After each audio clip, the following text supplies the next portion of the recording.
Crazy Frog Racer 2 is a racing game that was released for the PlayStation 2 back in 2006 and is the sequel to the first game that originally saw release on the console back in 2005 that, again, like the original game, tried to capitalise off of the craze surrounding the character known as the Crazy Frog, as at that time the music elements and the video sequences and all of the above were pretty much the trend during the mid-2000s. So companies tried to capitalise on the popularity of the Crazy Frog character for the most part. While many would like the quirkiness and obscurity of the character, others would find that after a while it would drive them mad. But it didn't stop games developers from quickly trying to capitalise on the popularity of the franchise. Again, it was one of those concepts that died out after a while, but it didn't stop developers from trying to make a quick buck out of the whole ordeal. And like the first game, it plays very like your typical kart racer and takes a lot of influence from iconic racers, like when you look at Mario Kart and other types of racers similar to it. But in comparison, these games always fell short because you could definitely tell that they were rushed, that they weren't well put together, and they genuinely were disappointing for the most part, as especially with the first game, as it had a very aggressive computer AI. The difficulty was just crazy, and even graphically it wasn't considered that good. The track layouts and designs were pretty poor, and it was reflective in the game reviews that it got. And the same can be pretty much said for the sequel. Mind you, the sequel itself is a better racer when you compare the two. It definitely is an improvement over the original. It has better combat elements, it has better collision detection with regards to the tracks. The tracks are more refined and better laid out, so you can have an idea of where you're going, and graphically it is a wee bit better. It genuinely is a better game when you compare the two, but it still didn't stop the game from receiving poor reviews as of that of the original, because even with the little improvements that was made in the game, there was very little in terms of what the game offered, because it pretty much was the exact same game, just rehashed if you will, with a different variety of tracks and just a few other tweaks and features. But all of the same elements and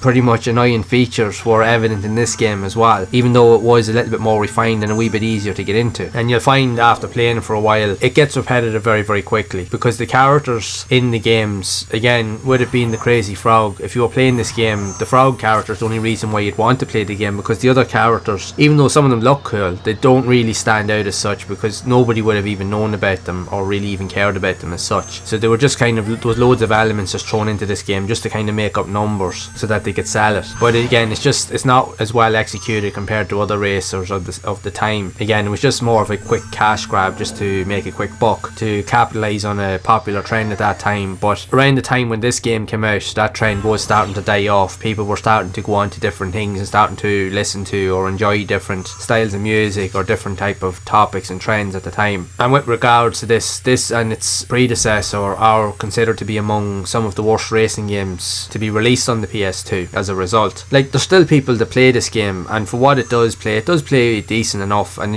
you can enjoy it for quick bursts, but that's really all you'll get the most out of it, because you'll find that the gameplay, even for myself personally, it does get repetitive very, very quickly. You won't enjoy it if you're playing it for long periods. You will quickly get bored, because you find that even though the track layouts are different, it's just the same kind of thing over and over again. It doesn't really change up any of the dynamics or features. Yes, they have improved the visuals and even the handling characteristics and other features of the game, but it still isn't enough to consider this to be a great game in all regards. But it is what it is. Like, if you're a fan of the Crazy Frog character, then you can try this out, but for most people out there, they will end up avoiding this in general. So it just really depends what you make of it. If you want to try something that's different and that's quirky, and if you like more of the budget entry level of racing games that would have been seen on the system, because again, PlayStation is home to a multitude of those different types of games, then this is another one you could try out. But for many people, they probably will avoid it altogether. But I would love to know your thoughts on Crazy Frog Racer 2 for the PlayStation 2. And did you play it back in the day? Did you even play its predecessor, the first game, or did you play any other similar types of budget type racers on the PS2? I'd love to hear whatever thoughts you do have of this game, so be sure to share it down in the comments below. And if you have enjoyed this video, make sure to leave a like, subscribe to the channel, and hit the bell to be updated of future videos. And if you would like to see more content on the channel around other types of budget style racing games also seen on the PS2, you can check out the playlist here on screen to see more of those games in action. And I will see you all in the next one.